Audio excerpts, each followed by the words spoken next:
নমস্কার বন্ধুরা, PPT easy কুকিংয়ে আপনাদের সকলকে স্বাগত।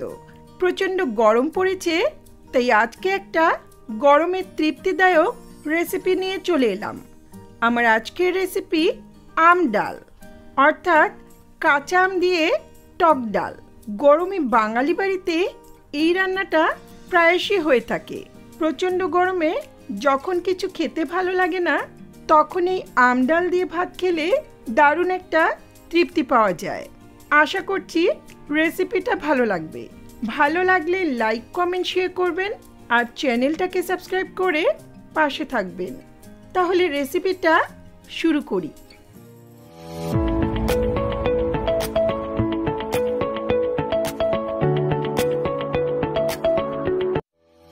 সবার প্রথমে নিচ্ছি হাফ কাপ মুসুরির ডাল। ডালটাকে ভালো করে ধুয়ে 15-20 মিনিটের মতো ভিজিয়ে রাখবো। একটু ভিজিয়ে রাখলে ডালটা খুব তাড়াতাড়ি সেদ্ধ হয়ে যাবে। টক ডাল সাধারণত মুসুরির ডালেই বেশি ভালো লাগে, তবে অন্য কোনো ডাল দিয়েও রান্নাটা করা যাবে। এটা একপাশে রেখে এখন এখানে একটা ছোট সাইজের কাঁচা আম নিয়েছি। আমটাকে কাটার আগে ভালো করে ধুয়ে নিয়েছি। এখন এটার খোসাটা ছাড়িয়ে নেব।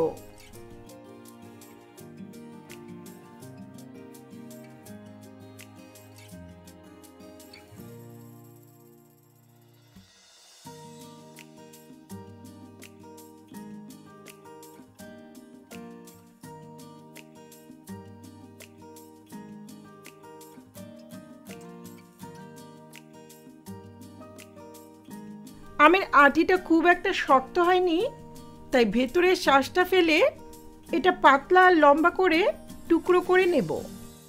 আমি অল্প পরিমাণ ডাল রান্না করছি, তাই ছোট একটা আম নিয়েছি। আম বেশি টক হলে সেই আন্দাজে আমের পরিমাণটা কম বেশি করতে পারেন।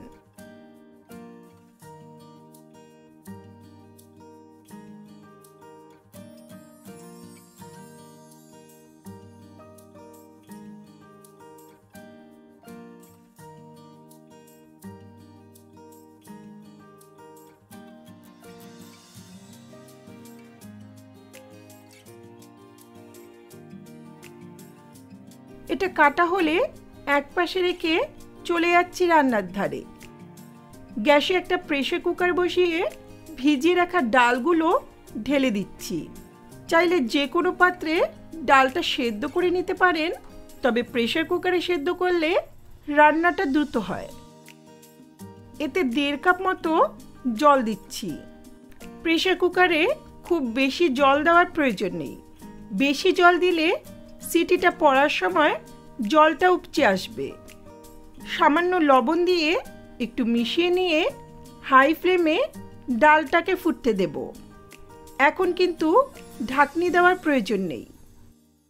ডালটা একটু ফুটে উঠলে ডালের উপর যে ফেনাটা জমা হয়েছে সেটা কোনো চামচ বা হাতা দিয়ে তুলে ফেলে দিচ্ছি। এইভাবে ডালের ফেনাটা একটু ফেলে দিলে ডালের মধ্যে থাকা নোংরাটা বেরিয়ে যায়।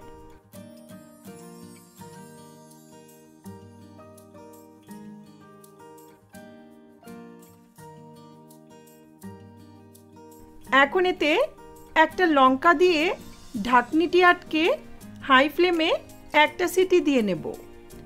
বেশি সিটি দেওয়ার প্রয়োজন নেই, কারণ মুসুর ডাল সেদ্ধ হতে খুব একটা সময় লাগে না।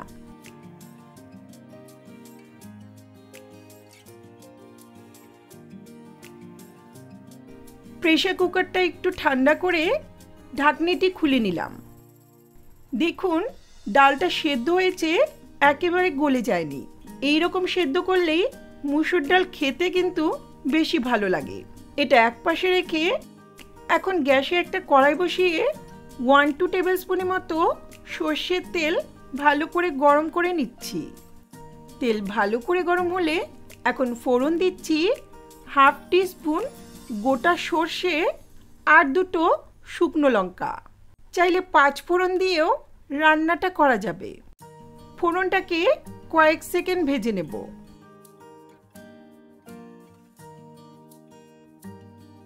ফোড়ন ভাজার সুন্দর গন্ধ বেরোলে এখন গ্যাসের ফ্লেমটা লোতে রেখে সামান্য লবণ দিয়ে কেটে রাখা আমগুলো দিয়ে দিচ্ছি।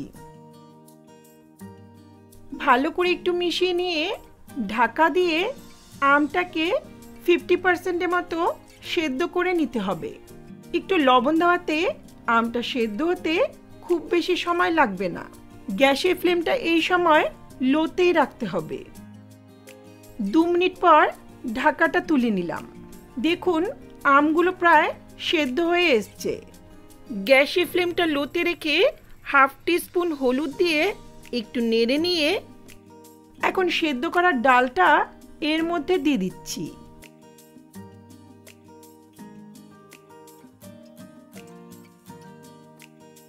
প্রেসার কুকারে অনেকটা লেগে আছে, প্রয়োজন মতো গরম জল দিয়ে প্রেসার কুকারটা একটু নেড়ে নিয়ে দিয়ে দিলাম। ভালো করে মিশিয়ে নিয়ে 2-3 মিনিটের মতো ডালটাকে ফুটিয়ে নেব। এই টক ডাল বা আম ডাল কিন্তু খুব বেশি ঘন করার প্রয়োজন নেই, এটা একটু পাতলা হলেই বেশি ভালো লাগে। 2-3 মিনিট ফুটিয়ে নেওয়ার পর রান্নাটা প্রায় হয়ে এসছে। এখন লবণটা অ্যাডজাস্ট করে নিচ্ছি। একই সঙ্গে দিচ্ছি হাফ টিস্পুন চিনি। টকটা ব্যালেন্সের জন্য সামান্য চিনি দিলে রান্নার স্বাদটা ভালো হয়, তবে এটা অপশনাল। খুব ভালো করে মিশিয়ে নেব। এটা তৈরি হয়ে গেছে, তবে একটু ঠান্ডা করেই টক ডালটা সার্ভ করতে হয়। তৈরি হয়ে গেল দারুণ স্বাদের আম ডাল। গরমের সিজনে এই আম ডাল ভাতের সঙ্গে খেতে খুবই ভালো লাগে।